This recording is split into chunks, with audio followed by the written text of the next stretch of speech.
അതായത് അവരുടെ class teacher ദിവസവും തന്നെ റാഗിങ്ങിൻ്റെ എന്തെങ്കിലും വിഷയങ്ങളുണ്ടോ എന്ന് ക്ലാസ്സിൽ ദിവസവും ചോദിക്കുന്നുണ്ടായിരുന്നു. നാളിതുവരെ ഒന്നും റിപ്പോർട്ട് ചെയ്തിരുന്നില്ല.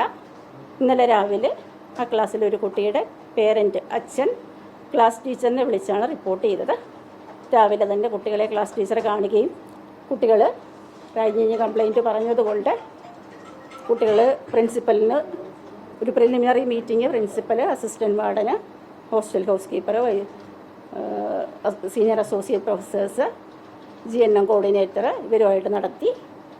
അതിൽ ഒരു പ്രഥമ ദൃഷ്ട്യാ റാഗിങ്ങിൻ്റെ സംശയമുള്ളത് കൊണ്ട് അവരെഴുതി തന്ന കംപ്ലയിൻറ്റ് വെച്ച് പ്രിലിമിനറി എൻക്വയറി കോളേജ് ലെവലിൽ നടത്തി. ഇന്നലെ തന്നെ കോളേജിൽ നിന്നും ഹോസ്റ്റലിൽ നിന്നും കുട്ടികൾക്ക് അന്വേഷണ വിധേയമായി ഇനി ഉള്ള നടപടി വരുന്നതുവരെയുള്ള സസ്പെൻഷനാണ് കോളേജിൽ നിന്ന് കൊടുത്തത്. ഉടൻ തന്നെ ആ പരാതി ഗാന്ധിനഗർ SHOയ്ക്കും കോട്ടയം SP-ക്കും ഫോർവേഡ് ചെയ്തിരുന്നു. ഇന്നലെ ഒരു 4:30 സമയത്ത് പോലീസ് സ്റ്റേഷനിൽ നിന്ന് കോളേജിൽ വരികയും വിക്ടിംസായ കുട്ടികളെ കാണുകയും പ്രതികളെന്ന് ആരോപിക്കപ്പെട്ട കുട്ടികളെയും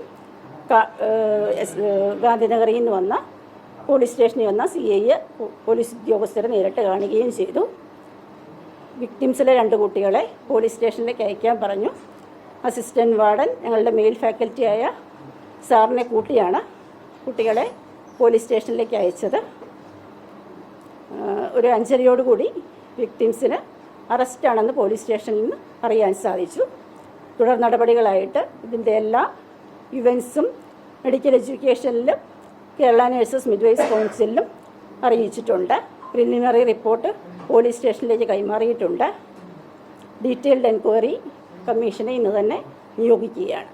കുട്ടികളുടെ ഹോസ്റ്റൽ എന്ന് പറഞ്ഞാൽ ഒരു 16 മുറികൾ മാത്രമേ ഇവിടുത്തെ മെൻസ് ഹോസ്റ്റലിൽ PG's ഹോസ്റ്റലിൻ്റെ ഒരു പോർഷനാണ് മെൻസ് ഹോസ്റ്റലായിട്ട് വെച്ചേക്കുന്നത്. അതിനകത്ത് 24 മണിക്കൂറും താമസിക്കുന്ന മെയിൽ ഹൗസ് കീപ്പറുണ്ട്. ഹൗസ് കീപ്പറിൻ്റെ തൊട്ടടുത്ത 2 മുറികളാണ് 1-ാം വർഷ വിദ്യാർത്ഥികൾക്ക് വേണ്ടി നമ്മൾ കൊടുത്തിരിക്കുന്നത്. ഹോസ്റ്റലിൻ്റെ അസിസ്റ്റൻറ്റ് വാർഡൻ ഞങ്ങളുടെ മെയിൽ ഫാക്കൽറ്റി തന്നെയാണ്. നിരന്തരം അവിടെ ഇൻസ്പെക്ഷൻ നടത്തുന്നുണ്ട്. ഒരു 9:30 വരെ ഹൗസ് കീപ്പർ അവിടെ ഉണ്ട്. 10 മണിക്കാണ് പുള്ളി അടച്ചു പൂട്ടാറ്. പക്ഷേ കുട്ടികൾ യാതൊന്നും നാളിതുവരെ റിപ്പോർട്ട് ചെയ്തിരുന്നില്ല. പരാതിക്കാർ 1-ാം വർഷ ജനറൽ നഴ്സിംഗ് വിദ്യാർത്ഥികളായ 6 ആൺകുട്ടികളും പരാതിക്കാരാണ്. 6 ആൺകുട്ടികളെ ക്ലാസ്സിലുള്ളൂ. 3 ആൺകുട്ടികൾ 4 പേരുണ്ട്. അതിൽ 3 പേരും ഇപ്പം പ്രതികളുടെ ലിസ്റ്റിൽ വന്നിട്ടുണ്ട്. ഹോസ്റ്റലിലുണ്ട്. കുട്ടികൾ സൂചിപ്പിച്ചിട്ടില്ല അവരുടെ പേരുകളൊന്നും.